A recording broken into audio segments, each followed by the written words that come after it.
la pastilla roja y la pastilla azul, a la que hacía referencia la pasada semana Santiago Camacho, brillantemente, hablando de cómo un compañero, un colega, se enfrentaba a un mundo que hasta entonces para él era mítico, hasta que empezó a querer saber la verdad. Sí, casi por accidente, se había tragado la pastilla roja y parece que después de eso ya nunca hay vuelta atrás.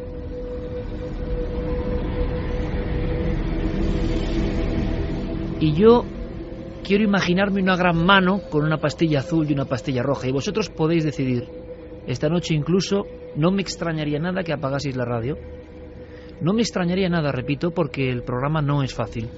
Es un programa profundamente desagradable. Y además uno puede enfocar estos temas con muy diferente raíz y perspectiva. Puede hacer un tema desagradable creyendo que con eso va a tener más audiencia. Craso error. Los temas desagradables repugnan a la audiencia como nos pueden repugnar a nosotros. Si uno no tiene claro eso, es que no ha evolucionado bien. Con el tiempo se va aprendiendo. Lo desagradable solo causa un eco de absoluto hastío y de sensación violenta. Solo a los más enfermos, y no creo que sean muchos, puede gustarle lo desagradable. Aunque parece que también la sociedad de hoy, la sociedad que prefiere la pastilla azul, nos adormece constantemente con oleadas de información desagradable para que durmamos en ese cloroformo permanente, para que ya nada nos duela prácticamente, para que ver decapitaciones e imágenes terribles sea lo cotidiano.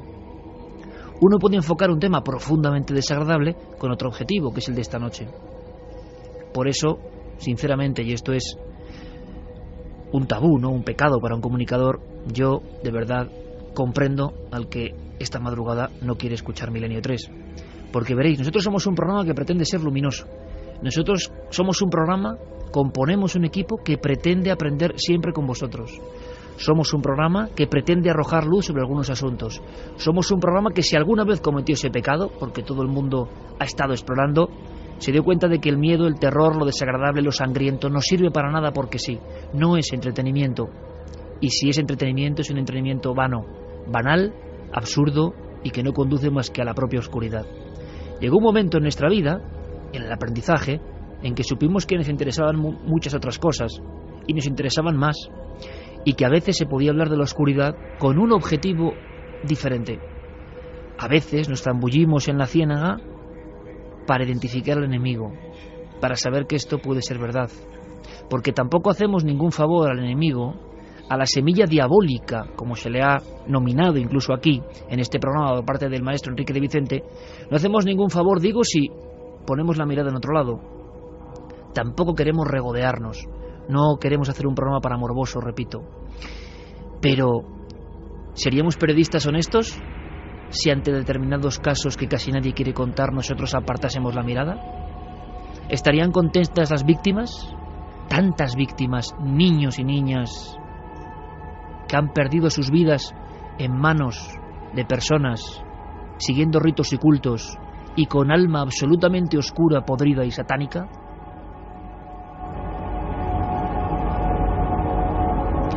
Porque durante mucho tiempo, antes de tomar la pastilla roja, pudimos pensar en un mito, pudimos pensar en la leyenda urbana. La leyenda urbana que siempre ve, el arquetipo que siempre ve, al poderoso encapuchado casi con un capirote, vestido de forma grotesca y que tiene tanto dinero y tantos millones que no sabe ya cómo divertirse y por eso secuestra niños, niñas y hace ritos terribles. Es hermoso pensar que todo esto es una fantasía que se prolonga con el tiempo. Esto sería tomarse la pastilla azul. Tomarse la pastilla roja significa meterse en la madriguera, es decir, preguntarse como esta noche: ¿hay algo de verdad en todo esto? Y yo os puedo dar mi palabra, y la palabra me lo decía hace poco un buen amigo, compañero en esta casa: cada vez parece que tiene menos valor. Algunos hasta se ríen de la palabra, pero hay hombres que sabemos lo que significa la palabra. Os aseguro que me desagrada lo que vamos a contar, pero que tengo interés en saber que hay de verdad, y sobre todo tengo interés en no dar la espalda a personas, a instituciones, a grupos, a entidades, a mentalidades absolutamente nefastas para la humanidad. Si queremos luz y seguir la luz, si queremos que los nuestros, que vosotros, que vuestros hijos vivan en un mundo un poco mejor, Dar la espalda y decir que esto es un mito no es la mejor solución, es la solución más fácil. Y hay quien piensa que es la solución con la que sonríen precisamente los ávidos vampiros de sangre humana. No es un programa, por tanto, agradable. Espero que por fortuna la próxima semana y las sucesivas tengamos esa vibración diferente. Mis disculpas. Mis disculpas para todos aquellos que estén acostumbrados a un milenio muy positivo. Espero que en la siguiente hora, en la hora que va después del dossier, variemos la sintonía y volvamos a ser los de siempre. Pero es que esta semana en España todo parece encadenado a una serie de noticias tremendas. Las noticias sobre la pederastia ya realmente nos enervan, ¿no? En instituciones de respeto como la Iglesia, pero que a veces recorren el mundo como un latigazo y nos dejan sin palabras. ¿Cómo es posible que personas que han dedicado su vida hacia la luz, hacia un mensaje de paz, acaben cometiendo abusos, ¿no? Marcando la vida de los más jóvenes? Dicen los criminólogos y especialistas con los que hemos hablado que el que es abusado tiene un porcentaje muy amplio de posibilidades de convertirse en maltratador y abusador. ¿No hay ahí una siembra diabólica, como decía Enrique? ¿No hay ahí una especie de sombra mucho más alargada de lo que parece? ¿Son individuos o son conductas? ¿Está la eterna batalla siempre librándose ahí de fondo y nosotros mirando para otro lado? Hay unos acontecimientos en España todavía más terribles. Nos hablan de exorcismos en Burgos. Tiene algo que ver, pero lo contaremos en la mesa milenaria. Nosotros queremos arrojar luz, queremos tomarnos la pastilla roja, sin ningún miedo. ¿Nos acompañáis? De cosas que a veces el rito y los niños se interconectan hasta en la prensa cotidiana, prensa que, como es normal, olvidará la historia y pasará a otras historias.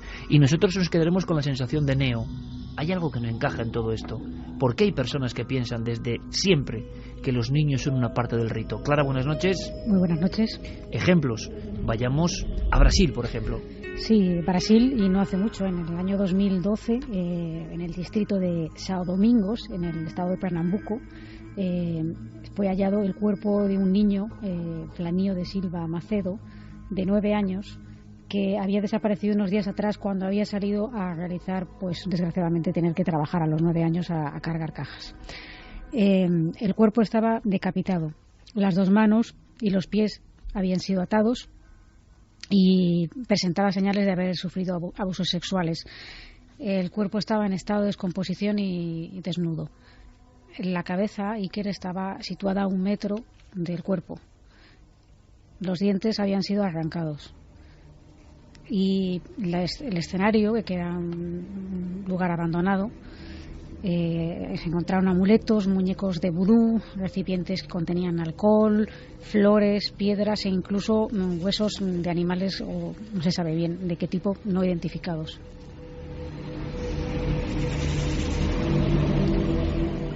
Posteriormente se supo que habían participado en este ritual 5 personas.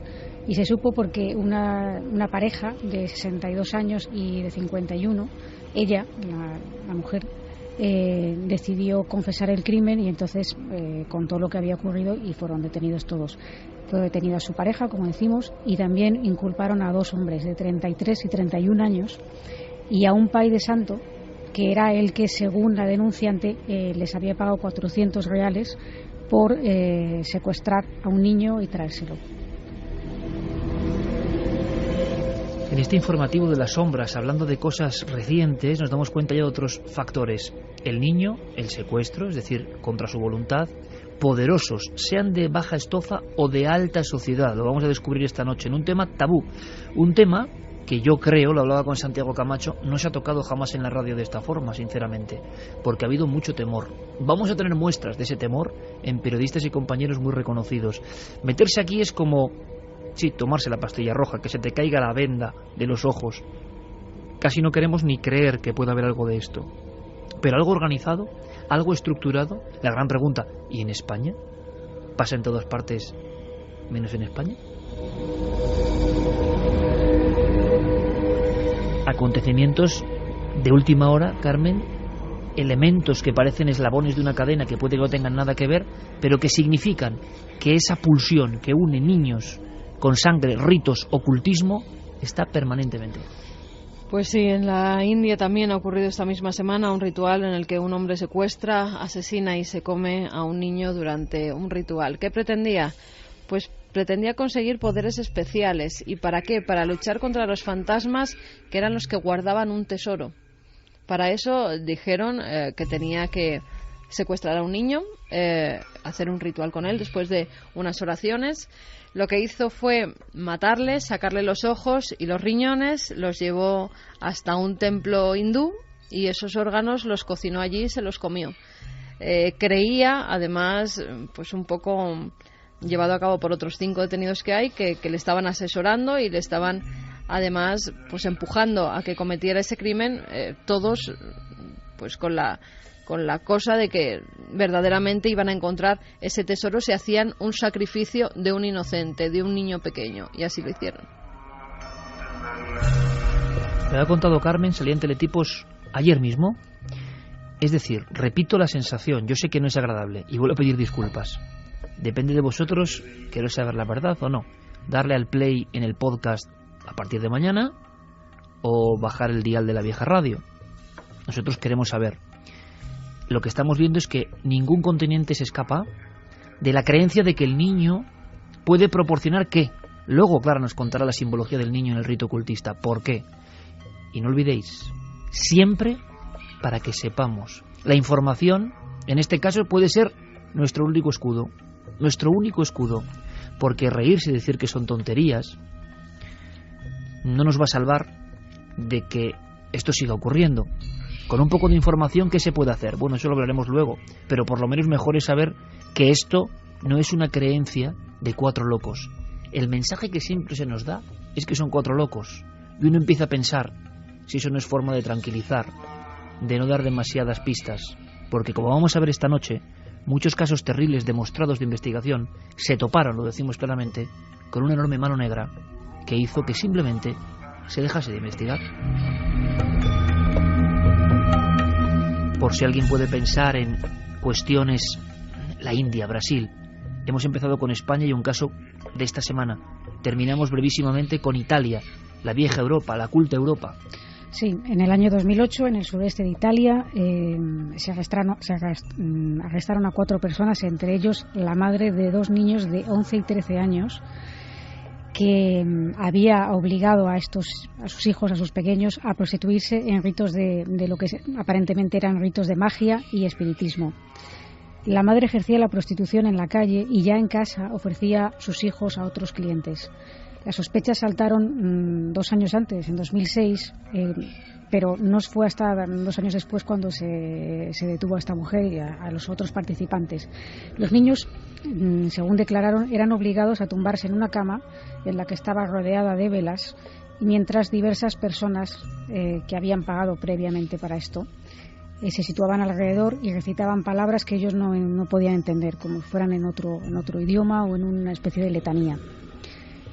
Sufrieron violencia sexual, fueron violados por diferentes hombres a lo largo de todos estos años y se sabe que utilizaban una serie de materiales ritualísticos como podían ser barajas de tarot, amuletos, lo que sería un poco la parafernalia esotérica para legitimar este tipo de ritual.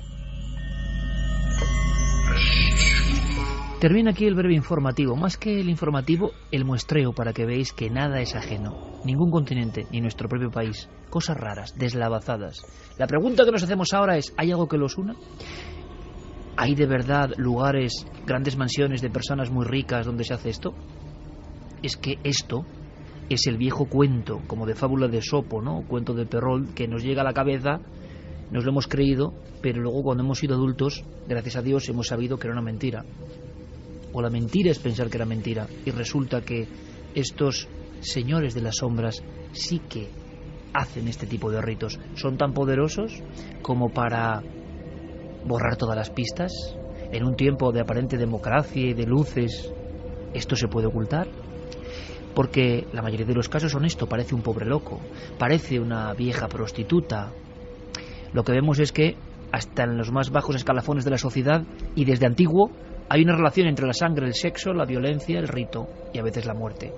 ¿Para qué se hace todo esto? ¿Cómo es posible que el niño, la niña, que es la vida, es la luz, es la oportunidad, es, como decía Nietzsche, la flecha lanzada al universo para algo mejor? ¿Por qué se acaba en esto? ¿Qué se persigue?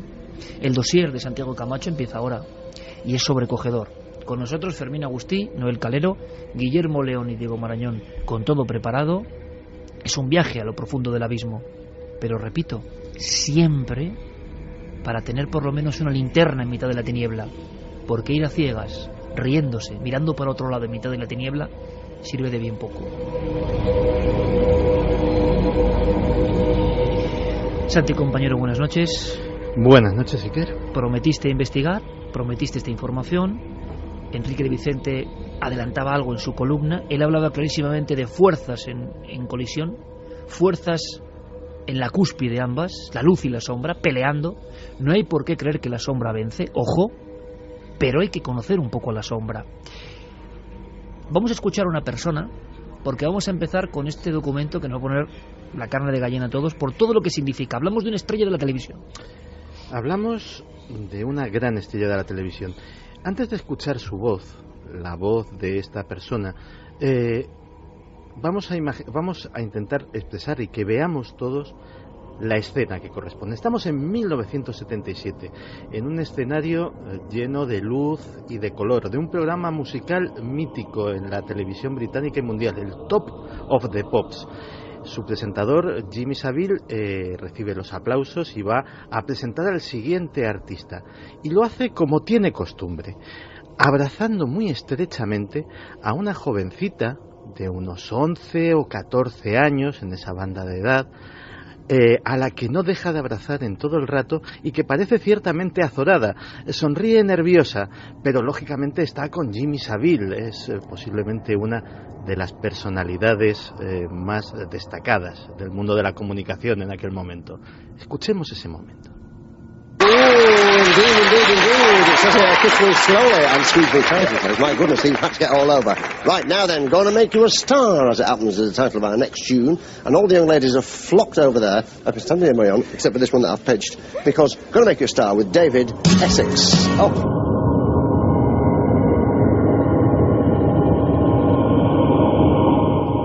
Y efectivamente empezaba a cantar David Essex, un cantante de moda. Lo que esa chica no sabía, lo que no sabía ninguno de los espectadores, lo que supongo que no sabía el artista al que había invitado, es que Jimmy Savile era un monstruo. Jimmy Savile, caballero de la Orden del Imperio Británico, nombrado por sus muchos méritos por la reina Isabel de Inglaterra, era posiblemente la personalidad mediática más importante de la BBC durante casi 40 años. Fue el presentador del Top of the Pops y ese programa musical era todo en un mundo en el que la música rock y el pop en Inglaterra eran una de las mayores industrias nacionales. Por allí pasaron los Beatles, los Rolling Stones, pero Jimmy Savile podía decidir si un artista era encumbrado o con una mala crítica o simplemente ignorándolo, no llevándolo a su programa, podía hundir una carrera musical.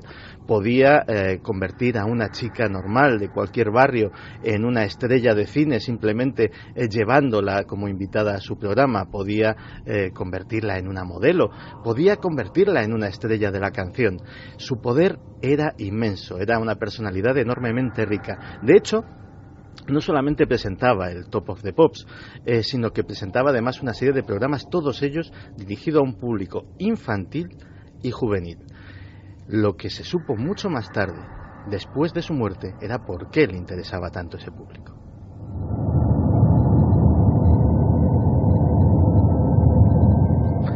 Jimmy Savile murió en 2011 y hasta entonces, de hecho, su funeral fue casi un funeral de Estado. Miles de personas acudieron a ayudarle porque era una personalidad querida en el Reino Unido y, sin embargo, poco después empezaron a aflorar los casos. Primero tímidamente, primero con incredulidad, pero Scotland Yard empezó a investigar y a comprobar que lo que estaban diciendo aquellas personas era cierto. ¿Y qué decían? Pues que cuando eran niños, a lo largo de 40 años de carrera de Jimmy Savile, cuando ellos tenían entre 4 y 16 años, esa era la banda de sus víctimas, habían sido abusados por esta persona. Es más, en algunos casos era simplemente pues una cuestión de abusos sexuales, como podría ser cualquier otro pedófilo, pero en otros casos la cosa adquiría tintes especialmente terribles. Por ejemplo, en uno de los diarios británicos aparecía la historia de Paula. Paula es a día de hoy una mujer de 50 años. Es una mujer de 50 años que en los últimos 40 no ha podido dormir una noche entera. Se levanta entre sudores fríos con tremendas pesadillas en las que les vienen flashbacks del pasado que la siguen torturando. Ella cuenta cómo se vio primero ilusionada porque había conocido a la gran estrella de la televisión y le había prestado su atención, y bueno, pues la invitó a una fiesta. La fiesta, sin embargo, derivó en una cosa que no olvidaría jamás y que marcó para siempre su vida. Fue atada a un altar, encadenada, había, cuenta, toda serie de símbolos esotéricos, desnudada y violada por Jimmy Savile, que mientras tanto se estaba fumando un puro. Todavía dice que recuerda el hedor de aquel cigarro y que cada vez que puede oler el aroma de un cigarro puro siente náuseas y ganas de vomitar. Lo peor era que no estaban solos. A su alrededor había un corrillo bastante nutrido de hombres y mujeres igualmente desnudos, encapuchados o mejor dicho enmascarados, que jaleaban a Jimmy Savile y se tocaban entre ellos. A ese recuerdo no lo olvidaría jamás. Como ese caso de Paula, hay varios casos que asocian la figura de Jimmy Savile no solamente a la simple pedofilia. No estamos hablando, como ya lo ha declarado Scotland Yard, del depredador sexual más tremendo de la historia del Reino Unido, sino que estamos hablando además de una persona que estaba ligada, no se sabe con qué lazos, con algún tipo de secta oculto que tenía el sexo con menores como uno de sus ejes. Un detalle muy importante, Santi, porque hay varios roles que se repiten en estas historias, en un juego muy peligroso, en una especie de cubo de Rubik, donde cada cuadradito representa una especie de acción-reacción. Y nos damos cuenta, analizando el tiempo, que casi siempre pasa igual. Y es cuando entra la sospecha del investigador libre, o que se cree un poco libre. Aquí había llegado, y tú lo has contado en la redacción de una forma muy gráfica, es que llegó una denuncia en vida, nadie hizo caso. Y llegaron otras, ¿no? Sí. Fue como una cascada. Claro, esto es una de las cosas tremendas que tienen este tipo de casos. De hecho, uno, haciendo de abogado del diablo, y nunca mejor dicho lo de diablo en este caso, puede decir, bueno, pero esto, 450 casos han aflorado hasta ahora relacionados con Jimmy Savile, y que Scotland Yard, que es bastante profesional en estas cosas, los da por buenos, es decir, no los da por ensoñaciones ni fantasías. Entonces uno dice, bueno, esto se tendría que haber sabido, alguien tendría que haber hablado. Los abusadores de este tipo suelen recurrir a dos herramientas tremendas. La primera es, nadie te va a creer. La segunda, si te creen, tu vida va a estar marcada. Vas a ser un ser sucio, vas a ser un ser que se va a apartar todo el mundo de ellos porque tú tienes la culpa de haberte metido en estas cuestiones. Pues bien, la primera parte, la del nadie te va a creer, parece que era bastante cierta. Jimmy Savile recibió denuncias por este tipo de prácticas en 1977. La policía no creyó a los denunciantes. En 1988, la policía no creyó a los denunciantes. En 1993... y la policía tampoco creyó a los denunciantes. Y a principios ya del siglo XXI, 2001, 2003, tampoco la policía creyó a los denunciantes.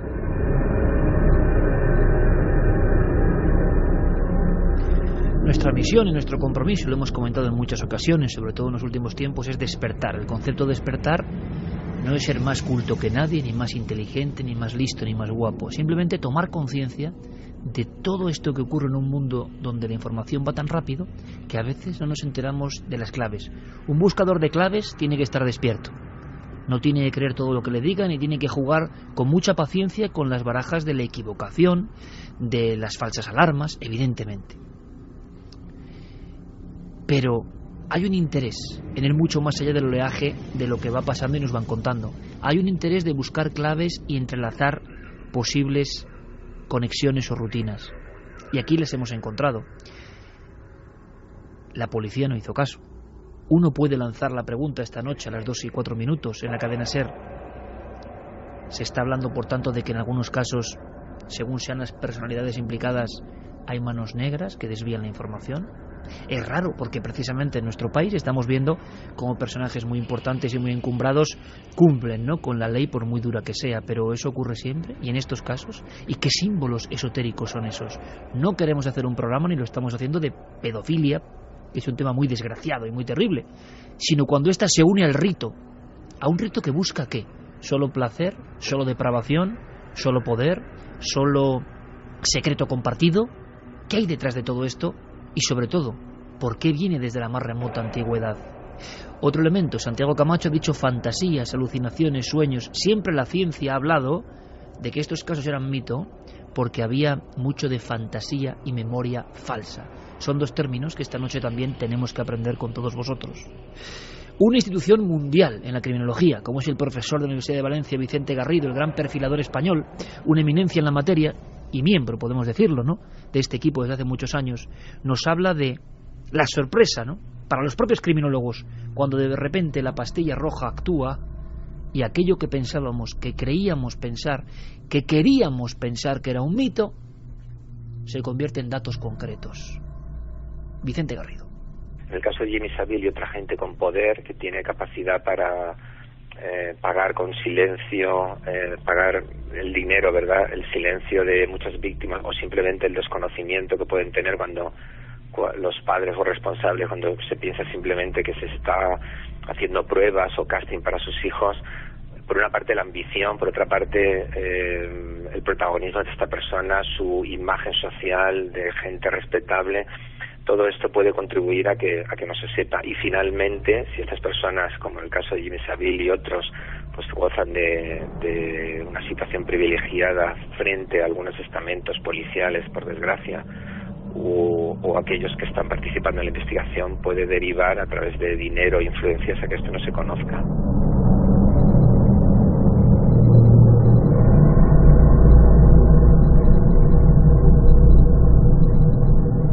Que esto no se conozca. A algunos amigos en las redes sociales, en Nave del Misterio, navedelmisterio.com, en inquietudes.com, están preguntando ya si este es uno de los factores importantísimos, ¿no?, en el hecho sencillo de que de esto se hable poco hasta en el mundo del misterio. ¿Qué hay aquí?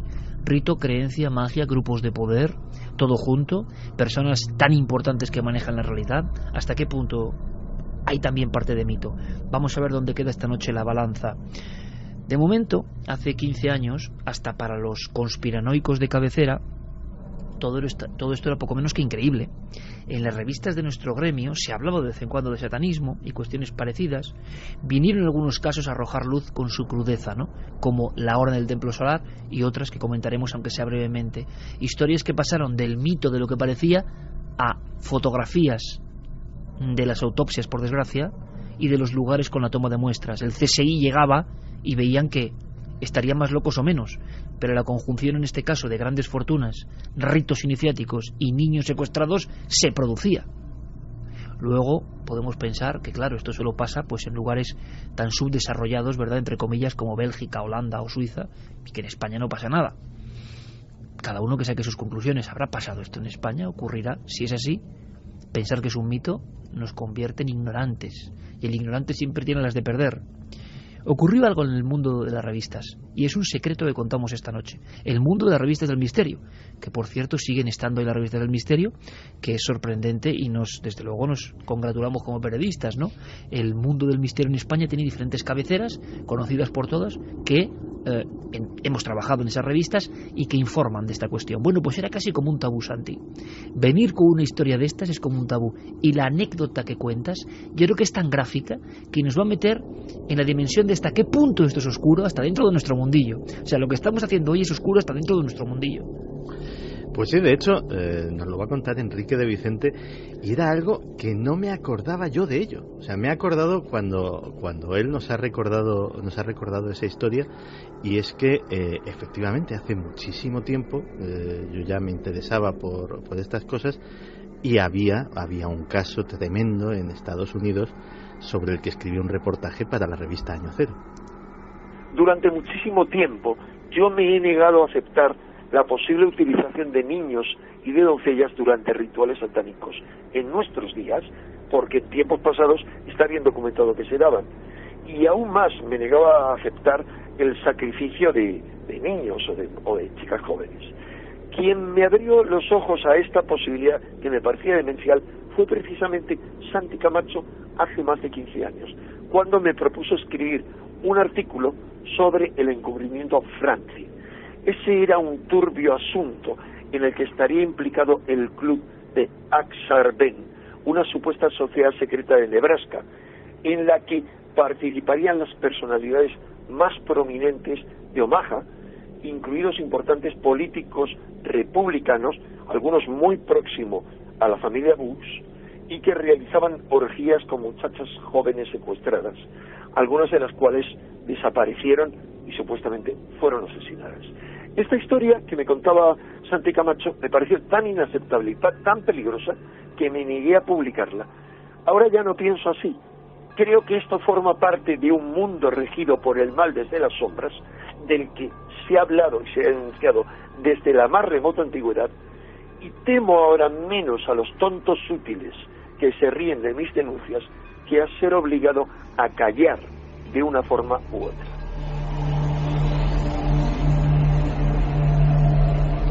Pues a las 2:11 de esta noche han pasado más de 15 años de aquel reportaje que tanto sorprendió a Enrique de Vicente, hombre que se sorprende de pocas cosas, pero en aquel momento la información era demasiado fuerte.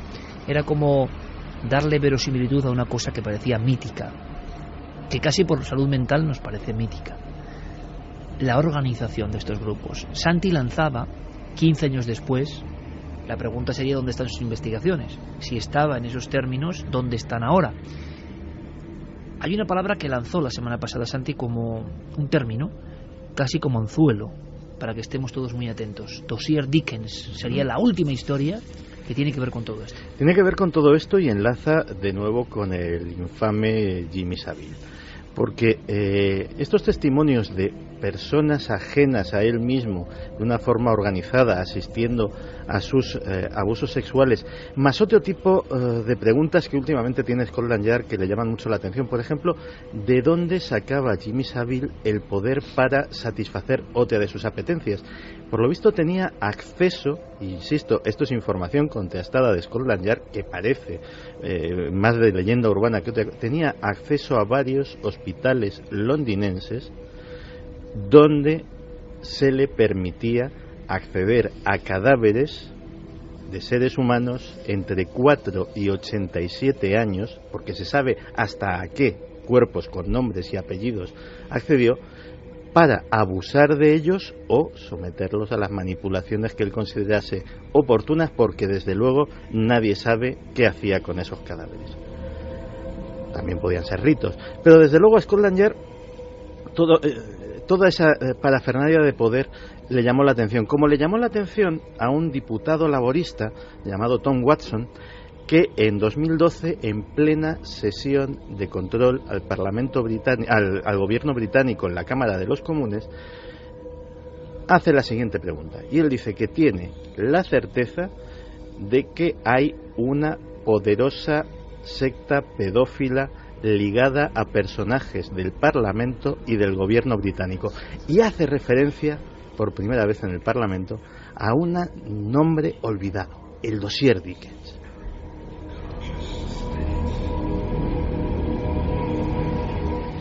En 1983, Geoffrey Dickens era otro parlamentario británico que estaba muy preocupado por este tipo de hechos y realizó una serie de 114 informes sobre diversas actividades pedófilas, ocultistas, ocultisto-pedófilas, etcétera, etcétera, que estaban llevando a cabo parlamentarios, funcionarios de policía, jueces, personajes del establishment y de la nobleza británica, miembros del gobierno, y eso lo presentó ante el que entonces era el ministro del Interior, Leon Brittan. Leon Brittan cogió esos 114 documentos y dijo que, espantado por lo que allí estaba, que eso se lo iba a pasar inmediatamente a Scotland Yard y que se tomarían las medidas oportunas. Unos años después, Geoffrey Dickens murió con la certeza de que aquello había caído absolutamente en saco roto. De hecho, en los archivos de Scotland Yard no figura la entrada de ese documento. Sin embargo, el antiguo ministro del Interior ha sido interrogado y efectivamente ha admitido que aquello existía y que tiene que estar en algún sitio. Pues bien, ahora mismo en la biblioteca de la Universidad de Oxford se supone que en algún sitio, en alguna de centenares y centenares de cajas de documentos todavía sin clasificar, se encuentra una copia del dossier Dickens. Funcionarios de Scotland Yard están investigando en esa biblioteca para encontrar ese documento, que David Cameron, hasta ahí ha llegado la importancia de este asunto. El primer ministro británico ha prometido que va a llegar hasta el fondo de este asunto. Pues bien, si todo lo que se cree sobre el dossier Dickens es cierto, lo de Jimmy Savile va a ser un auténtico chiste comparado con cómo va a sacudirse la sociedad británica con las revelaciones y los nombres que contiene ese dossier.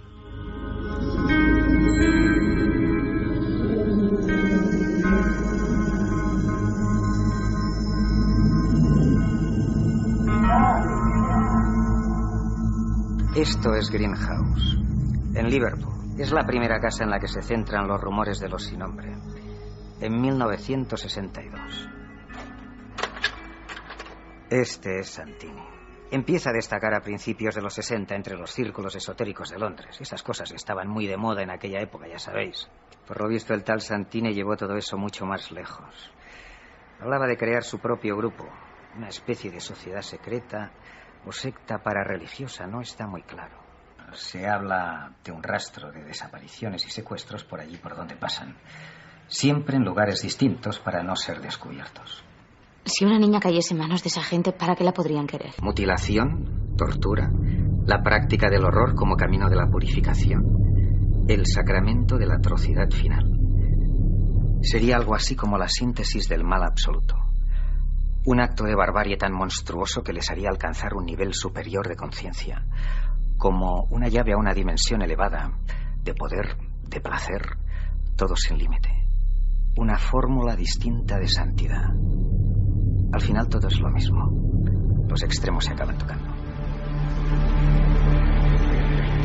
2:17 en este dossier sobre rituales, niños y sangre, por desgracia, pero que está ocurriendo. Son documentos que debéis conocer para que luego, si queréis, sigáis investigando. Vuestras opiniones en las vías de contacto, Carmen, en este instante. Pues vamos con algunos de los mensajes que nos hacían llegar nuestros oyentes. Charlotte Díaz dice: como antropóloga puedo decir que muchos utilizan esos rituales culturales, entre comillas nos lo pone, para justificar su locura. Saludos desde Guatemala. Mariposa delirante: nadie sabe lo que esos niños tienen que vivir el resto de su vida con eso encima. Jordi Espinós: cuando el dinero ya lo ha comprado todo, te ofrecen participar en este tipo de ritos y orgías. Mario Leonardo: esto es un tema serio y que no tiene control ninguno. Son muchos los acosadores y que luego encima no tienen condena. Rafa Campos: hacer estas cosas a cualquier persona está mal, pero hacerlas con niños no tiene nombre. Esta gente no tendría que vivir. Sonia Fernández: Jimmy Savile era un depredador sexual, llegó a abusar entre otros de niños y ancianos hospitalizados, tal y como nos decía Santi. Paula Usó: esta noche Milenio 3 está tratando realidades tristes y oscuras, es bueno conocerlo y que se tome conciencia. También nos dice Pedro Abeja, desde que nacieron mis sobrinos hoy estoy hipersensibilizado con estos temas. Opino como Iker, no tienen perdón. Aiden dice, volvemos al hombre del saco. Nefertiti, ¿por qué se usa a los niños en estos horribles ritos? Tristemente, por ser los seres más inocentes y vulnerables. Bueno, esa es una buena catapulta informativa para lo que tiene que contar Clara, porque es la gran pregunta, ¿por qué los niños, no? ¿Por qué víctimas desde el principio de los tiempos? Luego haremos un poco de historia, claro, aunque sea en flashes. A nivel del ocultismo, de esto el ocultismo desde luego de locura, de oscuridad, lo decía muy bien este corte de la película de Los sin nombre, ¿no? Alcanzar otra dimensión no por la vía de lo luminoso, lo positivo, lo auténticamente trascendente, sino con lo denso, lo oscuro, lo primario, lo animal en el mal sentido, ¿no? De lo animal, lo absolutamente desgarrador. Pero muchos han creído en esta vía y algunos filtran con esta vía, lo convierten en logos, en tonterías, como si fuera casi snob. Los que de verdad creen en esto no tienen compasión, por lo que parece. ¿Qué busca el ocultismo desde la antigüedad en el niño, Clara? Yo creo que para contestar a esto primero tenemos que entender qué simboliza el niño en diferentes credos, ¿no? En credos no ocultistas, como por ejemplo en el Evangelio, sin ir más lejos, ¿no? Mateo nos dice, por ejemplo, si no llegáis a ser como niños pequeños, no entraréis en el reino de los cielos. Que es una frase llena de significado profundísimo. Profundísimo, sí. Lucas hace un poco de incisión en esto, ¿no? Y dice, el que no reciba el reino de Dios como un niño pequeño, no entrará en él.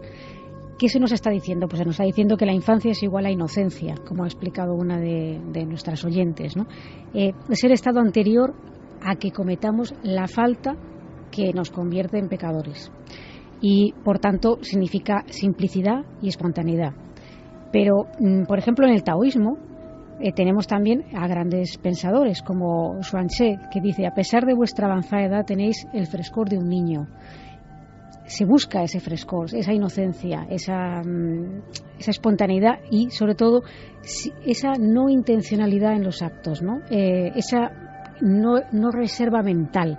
El niño hace y dice lo que le pasa por la cabeza con una naturalidad y sin temor alguno. Esa verdad del niño, esa pureza del niño, por lo que vemos, diferentes religiones a su forma lo han tenido clarísimo. Era un valor positivo y estamos pensando que quizá los oscuros lo que quieran es rodearse de todo eso porque ya son conscientes de la podredumbre de sus almas, ¿no? Claro, por ejemplo, en el hinduismo, el estado de infancia recibe un nombre y es Balya. Y es un estado previo a la obtención del conocimiento, ese momento antes de que se rasgue ese velo de Isis, ¿no? Del que, por ejemplo, hacen gala los iniciados, ¿no? En el cristianismo vemos que, por ejemplo, la representación de los ángeles muy frecuentemente son rostros de niños, rostros angelicales, que son incapaces de cometer algún acto impuro, de pecar, de tener algún pensamiento impuro, ¿no? Por ejemplo, en la francmasonería, los hijos de la viuda, o sea, como la figura del hijo, serían los hijos, o sea, la viuda simbolizaría a Isis, que está buscando a su marido despedazado, ¿no? por Set.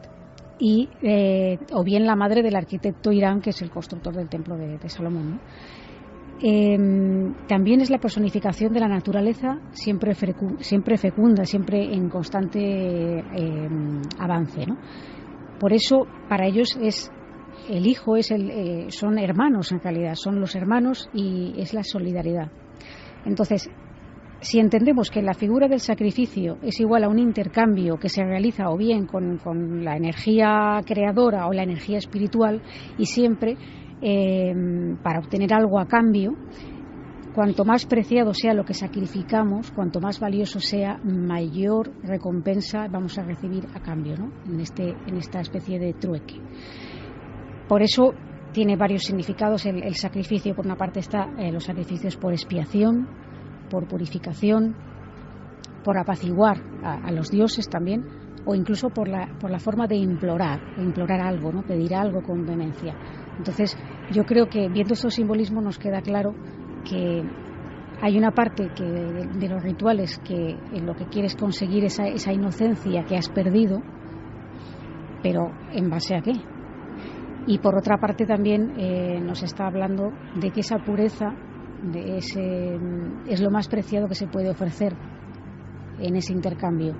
Y yo creo que de ahí está un poco el conflicto de, por supuesto, malentender todas estas buenas acciones, estas buenas palabras y estas buenas cualidades que se le presupone a los niños, que lo tienen porque son así, para satisfacer otra serie de necesidades.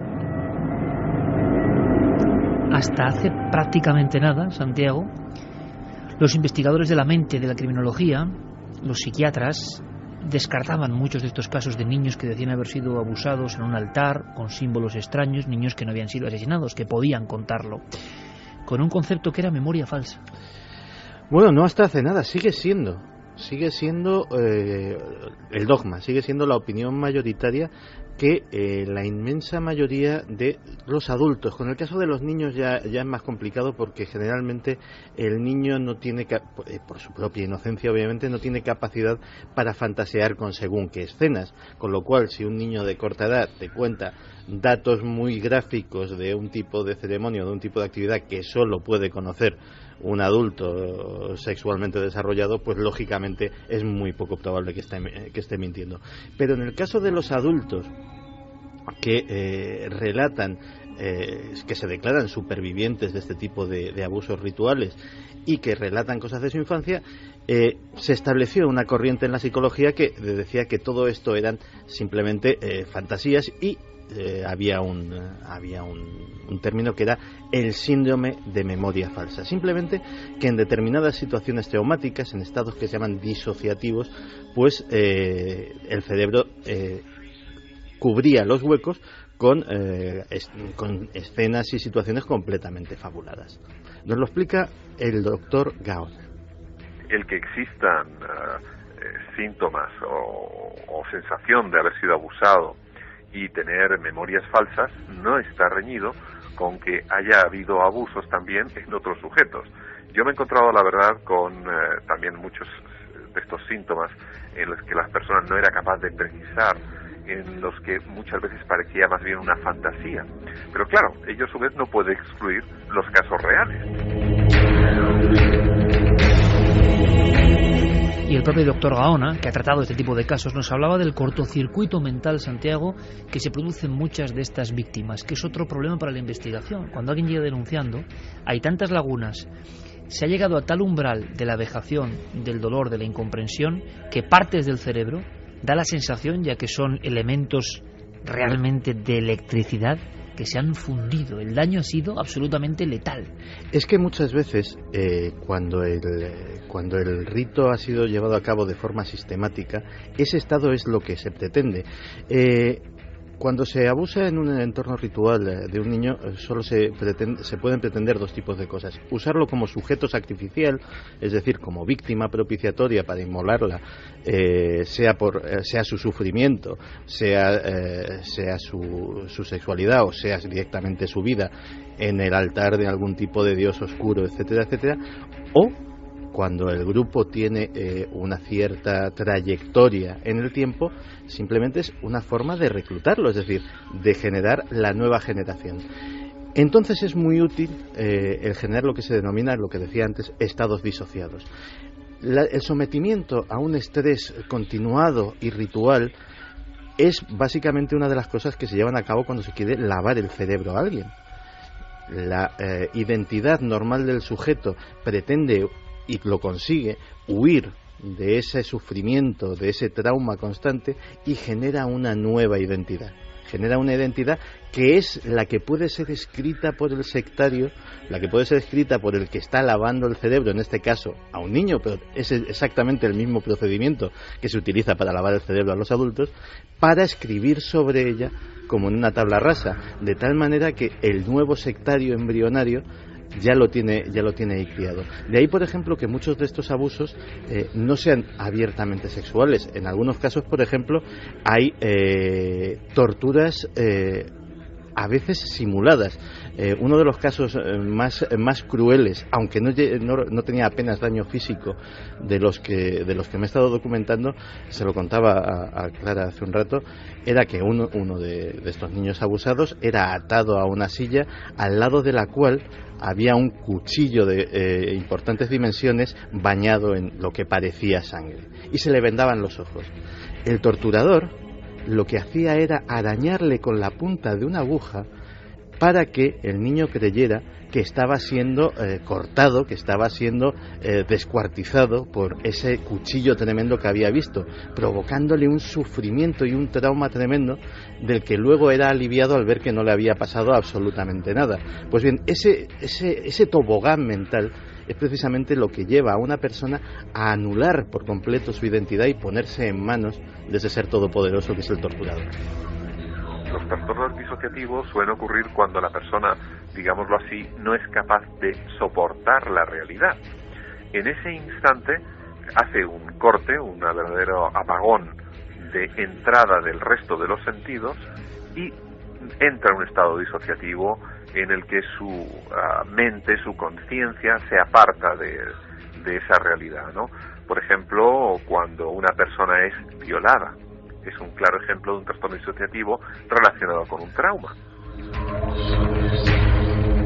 Se ha venido hablando en los últimos tiempos de casos en el corazón de Europa, además en Europa más rica, cosa que nos sorprende. El Reino Unido, Holanda, Bélgica, sociedades perfectamente estructuradas, con un nivel de libertades importantes, con unos niveles de bienestar social que ya quisiéramos soñar, y de pronto, en estos lugares tan apacibles, que parecen pinturas flamencas todavía hoy, ¿verdad?, empiezan a surgir casos que sabemos que no son mito.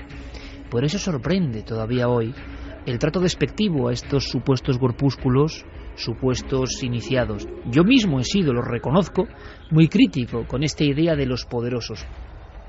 Hay tal temor a los poderosos, hay tal temor a los que tienen dinero, como si los empresarios, los que tienen dinero, fueran los enemigos de la sociedad. Bueno, pues hay esa idea muy metida, que por algún sentido también se ha metido, ¿no? Estos, como tienen tanto dinero y son tan poderosos, seguro que hacen cosas muy malas. Habrá de todo. Uno piensa, qué absurdo sería meterse en camisa de 11 varas cuando alguien precisamente tiene más o menos una vida resuelta y estructurada. Santiago nos lo contaba, y los casos también. Resulta que el rito con niños no escapa de ningún condicionamiento social. Personas casi sin nada para comer han hecho ritos con niños. Pero ¿y los poderosos, por tanto? Seguro que no escapan de esta posibilidad. La idea de los que ya están de vuelta de todo, los que han conseguido todos los placeres y quieren algo más, una vuelta de tuerca en el sadismo interno que todos podemos despertar, si nos dejamos llevar por el tobogán de las pasiones desatadas. Y eso, claro, prende porque es muy fácil de creer. Ahora, ¿ha ocurrido? Pues sí, parece que hay casos. Vamos con uno muy nebuloso y otro que fue demostrado, para que veáis en dos caras, en plenos Países Bajos, lo que llegó a pasar y lo que llegó a confirmar la policía. Y vosotros os debéis hacer la pregunta siguiente: ¿esto solo va a ser ahí? ¿O resulta que en otros países que estamos más alejados, incluso, o menos acostumbrados a conocer la verdad hasta de los temas más espinosos, no hemos llegado a investigar, no se quiere investigar? Porque es curioso que en ciertos países haya estos dosieres, estas investigaciones, y en el nuestro haya tan pocos, por ejemplo, ¿no? Lo que vamos a escuchar, ¿qué es? Clara, parece que se acusan las más altas esferas del Estado y nosotros, por supuesto, no podemos decir ni esta boca es mía. Repito, caso 1 es un caso no demostrado, pero uno de esos que salen con filtraciones. Luego veremos otro absolutamente, por desgracia, demostrado.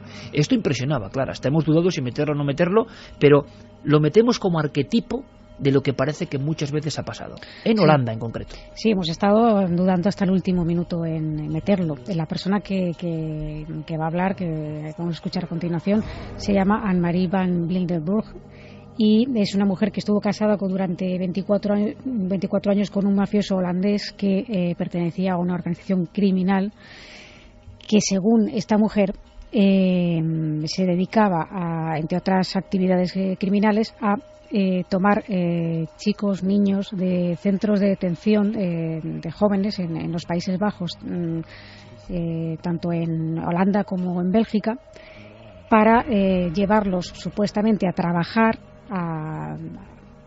a altas esferas a las más altas esferas, a las más altas esferas de estos países, y una vez que elegían a estos chicos, los elegían precisamente por no tener familia ni nadie que los reclamara, y de los cuales no se volvía a saber nada. Y ella afirma haber estado presente en esas reuniones. Son gargantas profundas que de pronto salen contando algo.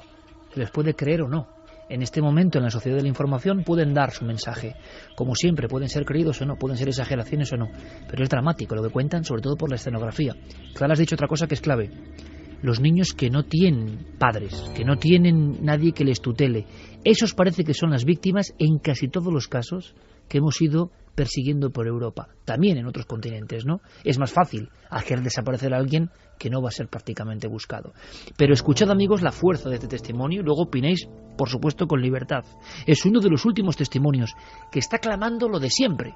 En el corazón de la vieja Europa, en la desarrollada Europa, hay una casta de sinvergüenzas, de desalmados, de satánicos que, hastiados de todos los lujos, han llegado a la última etapa, a la degradación máxima, al diabolismo, satanismo máximo, que es hacer este tipo de ritos. Lo que pasa que, tal y como lo cuenta, ojo, puede ser inventado, pero es tan sobrecogedor la mecánica, el modus operandi. Ese grupo criminal, ella casada con uno de los cabecillas, y que ahora por eso lo cuenta, siempre según sus palabras, que ponemos con toda la duda del mundo, pero luego Carmen nos va a contar una historia, también casi en titulares, porque es que es tan tremendo, que se demostró que todo lo que parecía absoluto mito resulta que fue verdad. Ya lo hemos olvidado. Nuestra mente rápida del siglo XXI ya lo ha olvidado, ya eso ¿qué va a ser? Escuchemos cómo se llama esta mujer. Anne-Marie van Wildenburg. Bueno, esto es lo que contaba, diciendo: yo soy testigo. Esto ha pasado durante X años, con esta frialdad en el corazón de la vieja Europa. Los delincuentes seleccionaban a un niño que no tenía ningún pariente o familiar. Les decían al centro de detención juvenil que esos eran los niños que se necesitaban. El centro de detención juvenil le daría la ropa al niño y lo pondría en el tren de Suola. En Suola, los delincuentes iban a buscar al niño en la estación y lo llevaban a un edificio que estaba equipado como un hotel, pero no estaba funcionando como un hotel, aunque había gente en el vestíbulo como si el hotel estuviera funcionando. El niño era puesto en una mesa y se le daba algo de beber, lo cual dejaba al niño drogado. Al lado de ese hotel se encontraba un edificio donde todo se llevaba a cabo. The performance should take place. Ese todo, Clara, según siempre ese testimonio particular, que era... Pues primero los violaban y después los asesinaban para finalmente conducirlos a diferentes fosas comunes, donde ella ha denunciado, y lo que ella se queja es que bueno, le podrán creer o no, pero por lo menos, si ya está dando lugares concretos, que lo investiguen a ver si están esos cuerpos ahí. Porque lo que hablaba es la mano negra, o el muro, o la imposibilidad de ir más allá. Las víctimas son propiciatorias, como muchas veces ocurre, nadie las busca. ¿Qué pasó en Bélgica? ¿Qué pasó cuando de repente la policía sí que encontró las pruebas? Pues que hubo un escándalo que duró X en los años 90. Enrique de Vicente nos recuerda algo sobre un nombre que, para los que seguimos el misterio, fue el primer aldabonazo. Caramba, mucho antes de las historias, por ejemplo, de Alejandro Amenábar con Tesis, y que todos nos quedáramos sobrecogidos con la idea de que había perturbados, repito, diabólicos, ¿no? Porque esto sí que ser diabólicos, se crean en el diablo, me da igual, diabólico en el alma, de grabar las muertes de personas, ¿no? Y la ritualística que hacían. Bueno, pues resulta que la Orden del Templo Solar nos dejó a todos helados. Volvimos a comprender, nos tomamos la pastilla roja, Santiago, de que resulta que eso eran documentos policiales, no cuentos ni fábulas. Enrique nos lo recuerda. Pero hay algunos casos que prueban palpablemente la relación entre crímenes pedófilos y prácticas rituales o satánicas.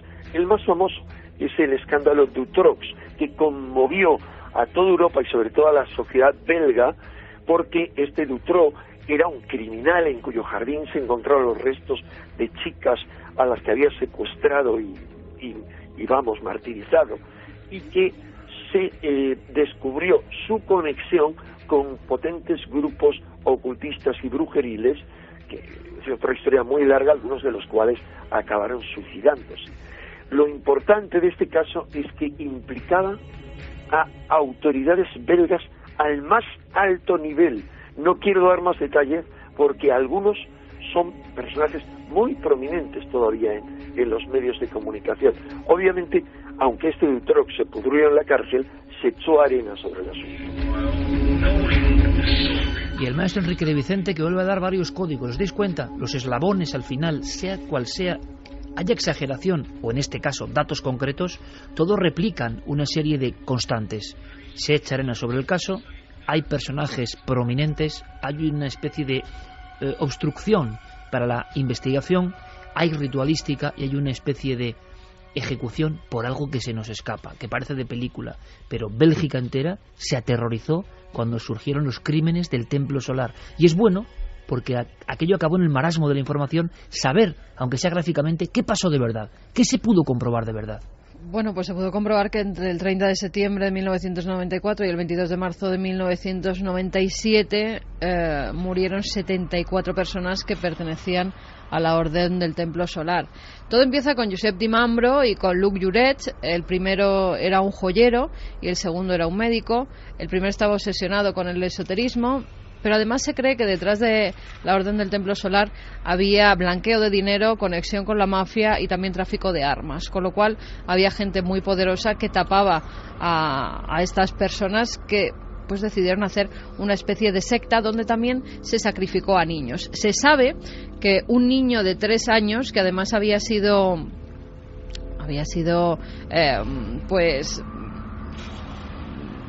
concebido dentro de la propia secta, fue secuestrado porque los padres habían decidido salirse de este grupo sectario, fue secuestrado y ante un altar y ante los demás miembros de la Orden del Templo Solar fue acuchillado en diversas ocasiones. Después lo fueron también sus padres, a los cuales se encontró también muertos.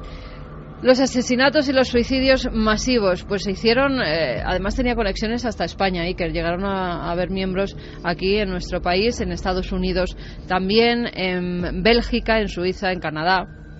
Lo que se encuentra la policía en esos suicidios, en octubre de 1994, por ejemplo, en el chalet propiedad de Dimambro, es a ese bebé, al cual además después interrogados los miembros de esa secta decían que lo tuvieron que matar porque lo consideraban el anticristo, con lo cual hicieron toda una parafernalia satánica, demoníaca para acabar con ese ser. Entre otras cosas, estos líderes sectarios no dejaban a las parejas del Templo Solar tener hijos nada más que cuando ellos lo decían, y esos niños pasaban a formar parte de su propio séquito, no eran ya de los padres, ni siquiera los podían educar los padres, tenían que ser ellos quienes educaran a esos pequeños que nacían dentro de la secta, o sea que los tenían controlados desde que nacían.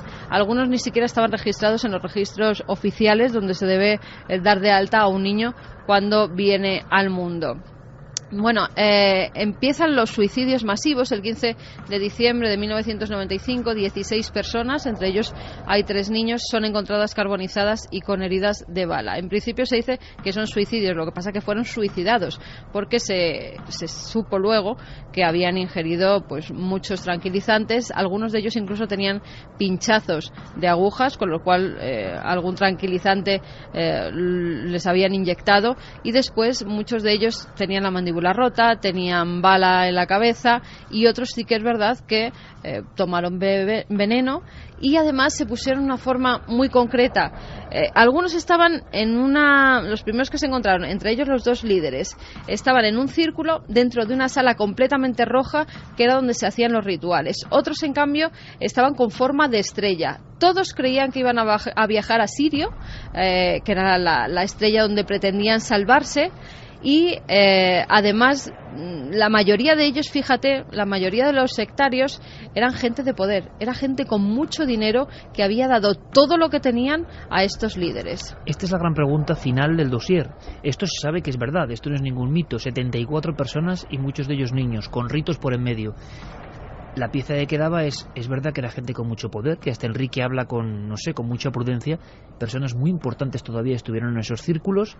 Eran personas, la mayoría, de un altísimo poder adquisitivo y de, digámoslo así, influencias sociales elevadísimas. Sí, bueno, uno de ellos que logró sobrevivir y que y que sigue, además se vio implicado y se sabe que era él porque incluso hay vídeos donde se le grababa con una túnica, vestido de negro, haciendo rituales, que es Miquel Tabànic, que es un gran compositor, que dice que claro, que después de salir estas imágenes y verse implicado en esos rituales, que nunca más nadie le ha dado trabajo, pero es una persona muy influyente, que ha estado además en muchísimos de estos rituales, conocía perfectamente todos los recintos donde se hacían estos ritos, e incluso días antes de una conferencia anunciando ese hipotético fin del mundo, y que solamente ese grupo era el que se iba a salvar. Se mezcla la locura con la cantidad de dinero. Santi nos va a contar otra historia que pasa en Holanda, pero suplementemos eso con una sensación que tienen todos los investigadores, de Enrique de Vicente a Vicente Garrido,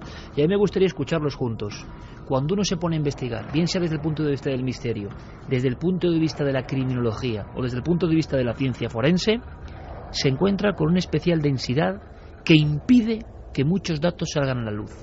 ¿Cómo es posible que haya personas implicadas en todo esto que estén libres ahora mismo? 74 personas perdieron su vida en la secta del Templo Solar. No hablamos de la costa sur de no sé qué país, no hablamos de Bélgica, corazón de Europa. Esto es lo que nos parece increíble. Enrique y Vicente coinciden en lo mismo, que es lo que le da una especial sordidez de este tema, que cuando el investigador acude, todas las puertas parece que se hacen mucho más pequeñas. Los escépticos, en ocasiones apoyados por supuestos abusadores, sostienen que estas historias se deben a falsas memorias de quienes creen recordar que han sufrido esos abusos en su infancia y a una caza de brujas fundamentalista de la que participamos un montón de pirados. Pero los acusadores afirman que estas investigaciones acaban siendo siempre paralizadas o anuladas por autoridades políticas, policiales y judiciales que están influidas por poderosos que participarían en esas redes pedófilas y satanistas. Dentro del mundo de lo que es la pederastia y del abuso de niños hay, ¿verdad?, casos de criminales como los asesinos del Páramo o Marc Dutroux en Bélgica, que se han asociado a grabaciones y actividades rituales. De hecho, en el caso de Marc Dutroux, que es probablemente el pederasta más famoso del último tercio del siglo XX, no se llegó a las últimas consecuencias en la investigación, puesto que había pistas muy importantes sobre una red que estaba detrás de este tipo de niños y que se había asociado en ocasiones a este tipo de actos rituales. Desde el punto de vista de lo que es la demostración a través de un juicio público, nunca se ha conocido o nunca se ha expuesto, pero es evidente que los estudiosos de la criminología podemos interpretar que en algunos casos célebres probablemente ha habido una mano detrás que estaba vinculando las actuaciones pederastas con redes, y tenemos que considerar que estas redes existen, han sido reconocidas y certificadas por organismos internacionales.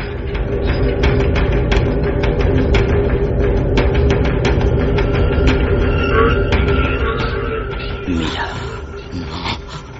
claro que sí. No, es horrible, ¿verdad? Por favor. Mira, o te arrancaré los párpados. Dios te salve, María.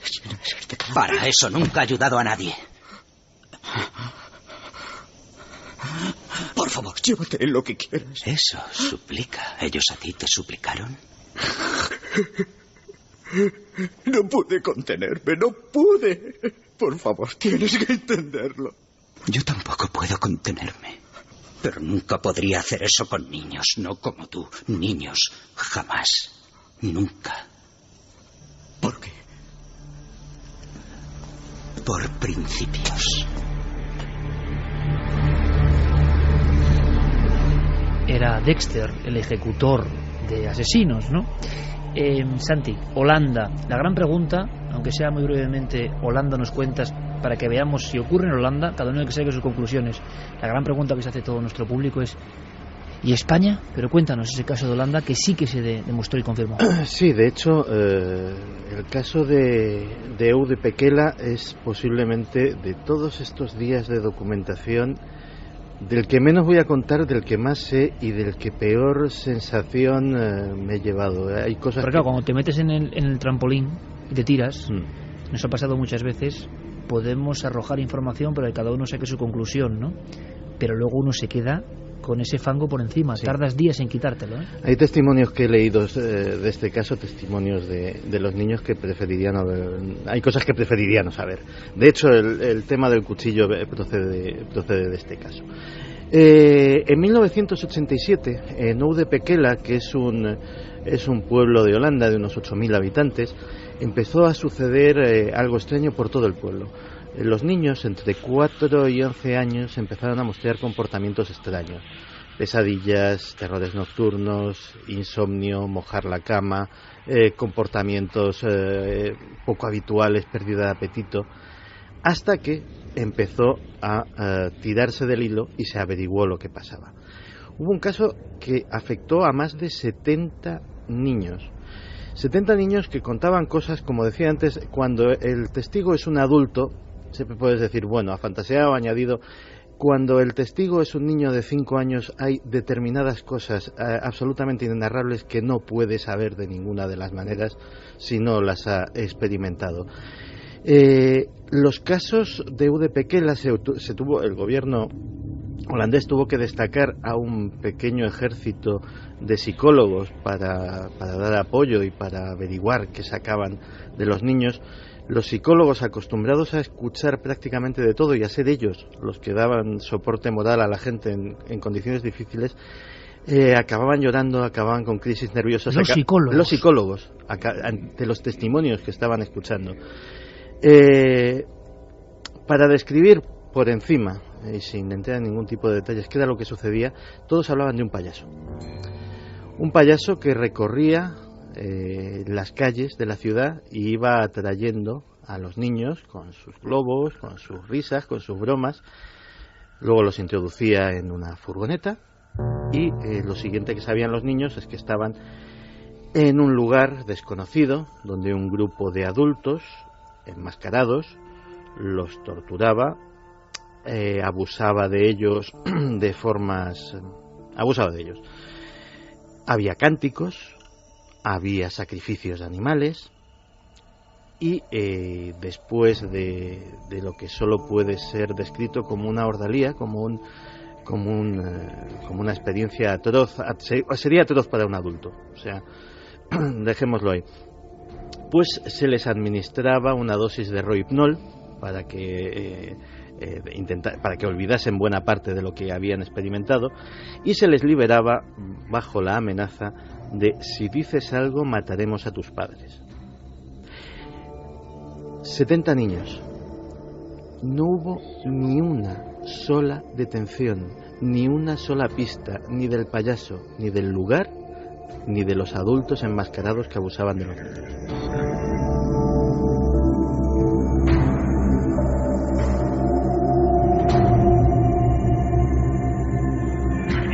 Ahora tenemos todos, gracias a Santi Camacho, pero ¿qué es información? La imagen de un payaso vagando por un bucólico paraje neerlandés, ¿no? Buscando niños. Y sobre todo la impotencia, la impunidad aparente. Hay dos formas de pasar por esto. Lo decíamos, en mitad del túnel en el que estamos todos, porque es la vida, con sus luces y sus sombras, ignorándolo y riéndose, o conociendo. Solo conociendo algo de esto podemos combatir al enemigo. Porque hay de quien piense que no hay enemigo aquí, ¿no? Hay una posición ante la vida, a favor de la luz o a favor de la sombra. Y mucha gente a favor de la luz, alguna a favor de la sombra, por desgracia. Tengo que preguntártelo, Santi, España. Tu opinión personal quizá después de tantos años de investigación.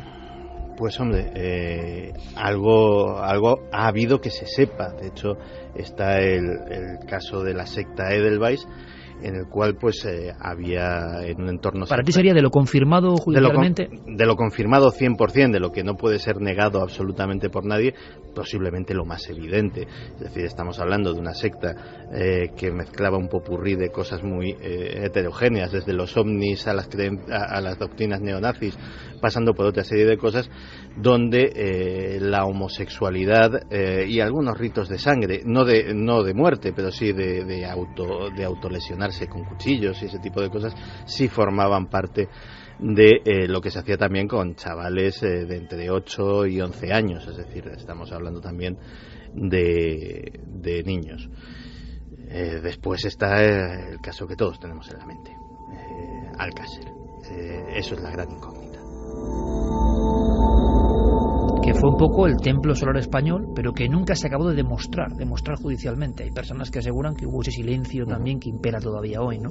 Ahora que el público investigue, que el investigador sea personal, y seguramente, bueno, no lo decimos nosotros, ojo, lo dice Vicente Garrido, lo dice Paco Pérez Avellán, que ellos se han encontrado con ese silencio y con esa especie de molestia por parte de las autoridades. Yo sé que hay grandes profesionales, que los conocemos bien en la policía, en la Guardia Civil, que quieren investigar y quieren saber, pero a veces el desconocimiento, cuando aparecía algún símbolo, algo satánico, y ha habido recientemente, hablaremos de eso en Cuarto Milenio, por desgracia, ¿no?, ha habido escenografías de corte vandálico satánico en España, la desinformación es tal, se le ha dado tan poca importancia, que ese es el símil perfecto para terminar el dossier, se le ha dado tan poca importancia a estos temas, creyéndolo de cuatro locos, que luego no se ha investigado. ¿Y qué hemos hecho? Esta noche, por ejemplo, poner sobre la mesa casos reales, con una especie de cadencia que casi siempre se repite. No puedes pensar a partir de ahora que esto no es real. Si el propio investigador policial, por ejemplo, sabe que esto es real, nunca actuará ante un caso sin tirar del hilo que le puede llevar, por ejemplo, a leer unos signos. Porque es que ha ocurrido hace nada en Cáceres, signos con sangre, que hemos demostrado que es sangre, y lo veréis en Cuarto Milenio, no sé bien si es sangre o no, y hemos demostrado que es sangre. Si no sabes leer esos signos, no llegas más allá. ¿Qué ha pasado? Nadie detenido. Hay esa extraña impunidad. Lo que hay que tener es información, para poder investigar cuando hay algo de esto oculto de fondo, que no va a ser siempre, por fortuna, pero puede ocurrir. La sombra de los satánicos, y mucho más allá de la parafernalia, de los diabólicos, se puede agazapar en casos que quedan en nada porque no se investiga en la línea del misterio, porque parece que nadie quiere investigar en la línea del misterio, como si diese mucho miedo. Enrique de Vicente planifica algo casi a nivel de batalla filosófica en todo esto que hemos contado.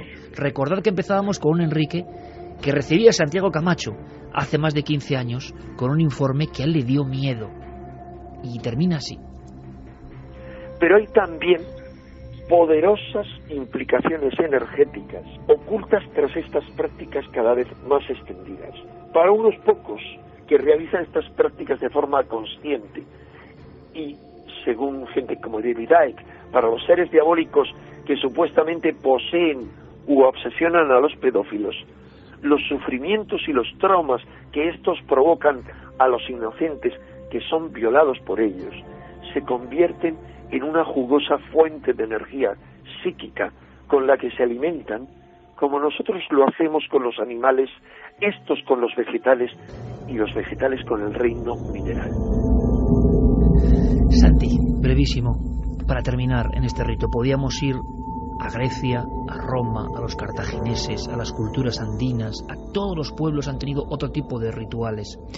¿Qué pueden buscar los poderosos, entre comillas, o no poderosos, que hacen esto que hemos contado en este dossier concretamente? ¿Qué pueden buscar, en tu opinión, al vejar, al matar incluso a lo más inocente que es un niño? En tu opinión, después de haber investigado. Yo creo que cada caso es un mundo, desde los grupos o las personas que imbuyen de una parafernalia paranormal o de una parafernalia ocultista estos actos simplemente por darles un plus de morbo, es decir, sin más.